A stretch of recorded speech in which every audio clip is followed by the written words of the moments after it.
اعوذ باللہ السمیع العلیم من الشیطان الرجیم بسم اللہ الرحمن الرحیم نحمدہ نصلی علی رسولہ الکریم اما بعد اعوذ باللہ من الشیطان الرجیم بسم اللہ الرحمن الرحیم سبحانک لا علم لنا الا ما علمتنا انک انت العلیم الحکیم وما توفیق الا باللہ علیہ توکلت والیہ انیب ولا حول ولا قوة الا باللہ العلی العظیم۔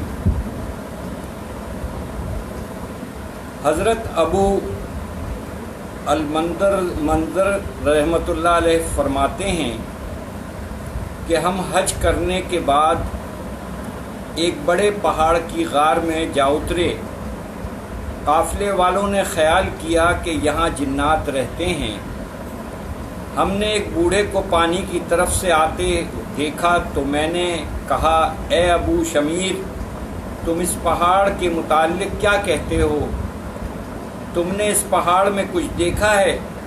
اس نے کہا، ہاں، ایک دن میں نے اپنی کمان اور تیر اٹھائے اور خوف کے مارے اس پہاڑ پر چڑھ گیا تھا اور پانی کے چشمے کے پاس درخت کا ایک گھر بنایا اور اس میں رہنے لگا۔ ایک مرتبہ میں نے اچانک کچھ پہاڑی بکریوں کو دیکھا جو میری طرف آ رہی تھیں، کسی چیز سے ڈرتی نہیں تھیں۔ انہوں نے اس چشمے سے پانی پیا اور اس کے گرد بیٹھ گئیں۔ ان میں سے ایک دمبے کو میں نے تیر مارا جو اس کے دل پر لگا تو ایک چیخنے والے نے چیخ ماری تو پہاڑ میں کوئی چیز باقی نہ رہی مگر اپنے سامنے وہ بھاگ گئی۔ تو ایک شیطان نے دوسرے سے میرے متعلق کہا، تو تباہ ہو جائے، اسے قتل کیوں نہیں کر دیتا؟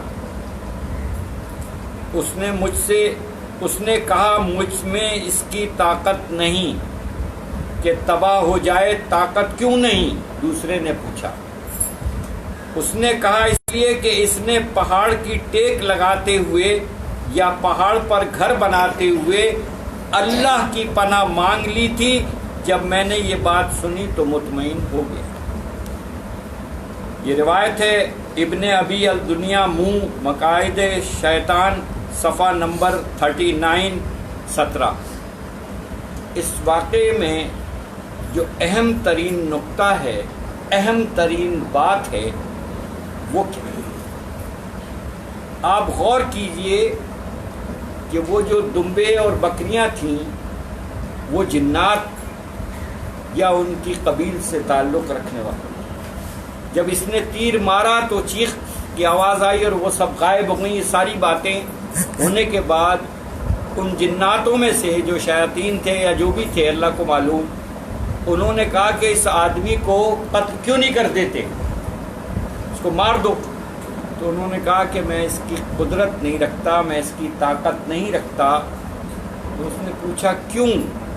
تو پھر اس نے بتایا کہ اس شخص نے،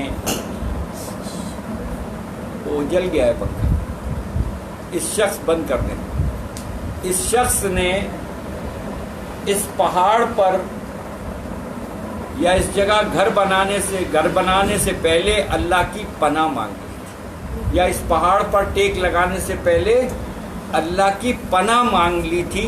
اب میرا اس پر کوئی زور نہیں چل سکتا۔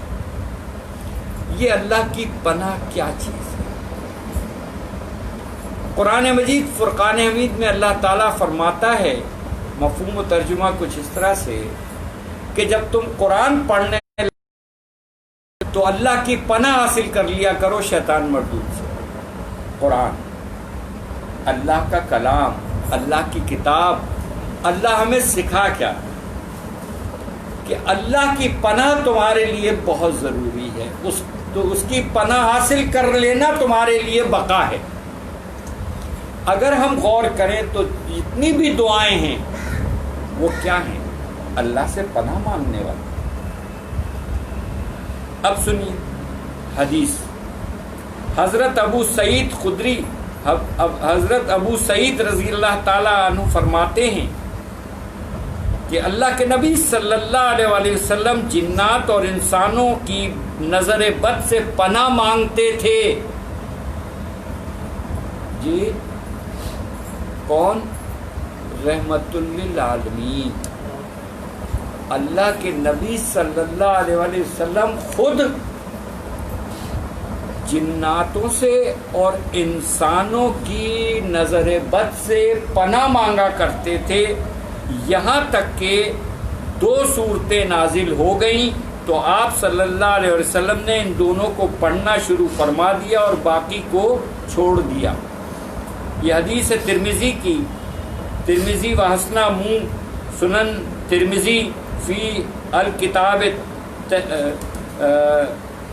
کتاب طب باب 16، سنن نسائی فی کتاب استاذات باب 37، سنن ابن ماجہ فی کتاب طب باب 23، مشکات حدیث کنز الامان فتح باری۔ یہ ریفرنس کون سی وہ 2 صورتیں ہیں؟ موضوع سورہ فلق اور سورہ ناس۔ اور اللہ کے نبی صلی اللہ علیہ وآلہ وسلم کے ارشاد کے مطابق ایسا ہوگا کہ رات کو سونے سے پہلے جو شخص بھی ان کی تلاوت کر لے گا، طریقہ بھی بتا دیا آپ سے، اعوذ باللہ بسم اللہ پڑھ لیں، سورہ فاتحہ پڑھ لیں، بہتر آیت الکرسی بھی پڑھ لیں، اور سورہ اخلاص 3 دفعہ پڑھیں، سورہ اخلاص قل ہو اللہ احد پڑھ لیں 3 دفعہ، پھر سورہ فلق پڑھیں، آمین کہیں، پھر سورہ ناس پڑھیں، آمین کہیں، اس طرح سے فلق ناس 3 دفعہ پڑھیں۔ آمین کہہ کے دونوں ہاتھوں پر آپ صلی اللہ علیہ وسلم نے یہ فرمایا کہ اپنے دونوں ہاتھوں پر تھوک تھکا لیا کرو، ہلکا سا تھوک نکلے، اور اس کو مل کے اپنے جسم پر پھیر لیا کرو، سیدھے ہاتھ سے شروع کیا کرو، اپنے پورے جسم پر پھیر لو، یہ کافی۔ کتنی آسان سی ترکیب، کس قدر اللہ نے اپنا فضل و کرم فرمایا، اور ہمارے لیے آپ صلی اللہ علیہ وسلم نے کتنا ٹائم لگتا ہے؟ 5 سے 7 منٹ لگے۔ آگے سنیے حدیث، مصنف آکام شیطان سے پناہ لینے کے لیے وضو اور نماز بھی ایک عمل ہے۔ حدیث شریف میں ہے غصہ شیطان کی طرف سے، ترجمہ اور مفہوم کچھ اس طرح سے ہے، غصہ شیطان کی طرف سے ہے، اور شیطان آگ سے پیدا شدہ ہے، اور آگ کو پانی بجھاتی ہے، پس جب تم میں سے کسی کو غصہ آئے تو وہ وضو کر لیا کرے۔ یہ حدیث ہے مسند احمد، ابو داؤد، در منشور، فتح الباری،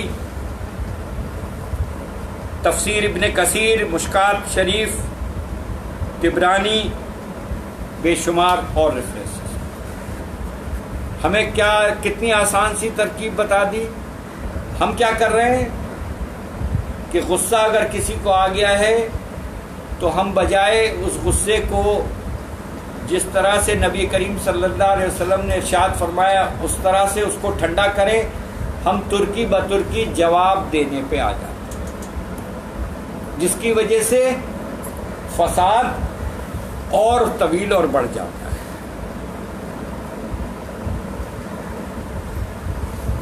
مزید اس کا علاج اور کیا ہے؟ فضول نظر سے، فضول کلام سے، فضول طعام سے، فضول لوگوں کی ملاقاتوں سے رکنا بھی شیطان سے حفاظت کا طریقہ ہے۔ یہ بزرگوں نے اور اسلاف نے، علماء دین نے جو اس سے نتیجے اخذ کیے ہیں وہ یہ 4 ہیں: فضول نظر، فضول کلام، فضول طعام کھانا، اور فضول لوگوں سے ملاقات سے رکنا بھی شیطان سے حفاظت کا ایک طریقہ ہے، کیونکہ شیطان ان 4 دروازوں سے انسان پر مسلط ہوتا ہے۔ آپ غور کر لیجئے کتنی صحیح اور سچی بات ہے۔ اب سنیے، حدیث میں آتا ہے، حضرت حذیفہ رضی اللہ تعالیٰ عنہ سے روایت ہے کہ جناب رسول صلی اللہ علیہ وآلہ وسلم نے ارشاد فرمایا، ترجمہ: نظر بد ابلیس کے زہر آلود تیروں میں سے ایک تیر ہے، جو نظر بد کرنا چھوڑ دے اللہ کے خوف کی بنا پر، اس کو اللہ ایسا ایمان عطا فرمائے گا جس کی مٹھاس یہ اپنے دل میں پائے گا۔ یہ حدیث ہے حاکم، مستدرک حاکم، طبرانی، در منشور کی حدیث اس میں موجود۔ لیکن کام ہمیں خود کرنا ہے۔ آپ صلی اللہ علیہ وسلم نے سارے طریقے، ترتیب اور ہر چیز بتا دی، عمل ہمیں کرنا۔ حدیث حضرت حسن بصری رحمۃ اللہ علیہ سے روایت ہے کہ جناب نبی کریم صلی اللہ علیہ وسلم نے ارشاد فرمایا، مفہوم و ترجمہ کچھ اس طرح سے: حضرت جبریل علیہ السلام میرے پاس آئے۔ آپ صلی اللہ علیہ وسلم فرما رہے ہیں، حضرت جبریل علیہ السلام میرے پاس آئے اور فرمایا، افریت جن۔ افریت جن کا مطلب بہت بڑا، بہت طاقتور۔ یہ افریت کا مطلب بہت وسیع معنی۔ افریت جن آپ کے خلاف سازش کر رہا ہے۔ کس کے خلاف؟ اللہ کے نبی صلی اللہ علیہ وآلہ وسلم کے خلاف۔ کون سازش کر رہا ہے؟ ایک افریت جن یعنی شیطان جن۔ حضرت جبریل علیہ السلام فرماتے ہیں کہ اللہ کے نبی صلی اللہ علیہ وسلم، آپ جب بھی اپنے بستر پر ٹیک لگایا کریں تو آیت الکرسی پڑھ لیا کریں۔ اللہ اکبر۔ یہ حضرت سیدنا جبریل علیہ السلام، یہ کلیہ، یہ ترکیب اللہ کے نبی صلی اللہ علیہ وسلم کو بتا رہے ہیں، اور نبی محترم صلی اللہ علیہ وسلم کے طفیل ہم تک یہ بات پہنچ گئی۔ اب عمل کرنا ہمارا کام۔ کلیئر سن لیجئے، یہ حدیث ہے حضرت حسن بصری رحمۃ اللہ علیہ سے روایت ہے۔ وسلم نے ارشاد فرمایا، ترجمہ: حضرت جبریل علیہ السلام میرے پاس تشریف لائے اور فرمایا، افریت جن آپ کے خلاف سازش کر رہا ہے، آپ جب بھی اپنے بستر سے ٹیک لگائیں تو آیت الکرسی پڑھ لیا کریں۔ یہ حدیث ہے مقائد شیطان، لابن ابی الدنیا، احیاء علوم، در منشور کی حدیث ہے، آیت الکرسی۔ اسی میں آگے آتا ہے، حضرت قتادہ رحمۃ اللہ علیہ فرماتے ہیں، ترجمہ: جس نے اپنے بستر کی ٹیک لگاتے ہوئے آیت الکرسی پڑھ لی، 2 فرشتے اس کے سپرد کر دیے جاتے ہیں جو صبح تک اس کی حفاظت فرماتے ہیں۔ یہ روایت ہے فضائل القرآن ابن الزریس۔ اب بتائیے آپ کتنا وقت لگتا ہے آیت الکرسی پڑھنے میں؟ ایک اور حدیث سنیے، حضرت ابو ہریرہ رضی اللہ تعالیٰ عنہ سے روایت ہے کہ جناب رسول صلی اللہ علیہ وسلم نے ارشاد فرمایا، ترجمہ و مفہوم: سورہ بقرہ میں ایک ایسی آیت ہے جو قرآن پاک کی سب آیات کی سردار ہے۔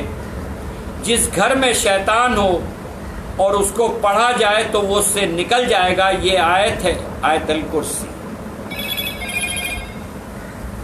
یہ حدیث ہے شعب الایمان بہقی کی، مستدرک حاکم، طبرانی کبیر، در منشور، کنز الاعمال، تفسیر ابن کثیر، شعب الایمان بہقی۔ اور زیادہ کلیئر اور 2 ٹوک انداز میں آیت الکرسی کی فضیلت بتائی جائے۔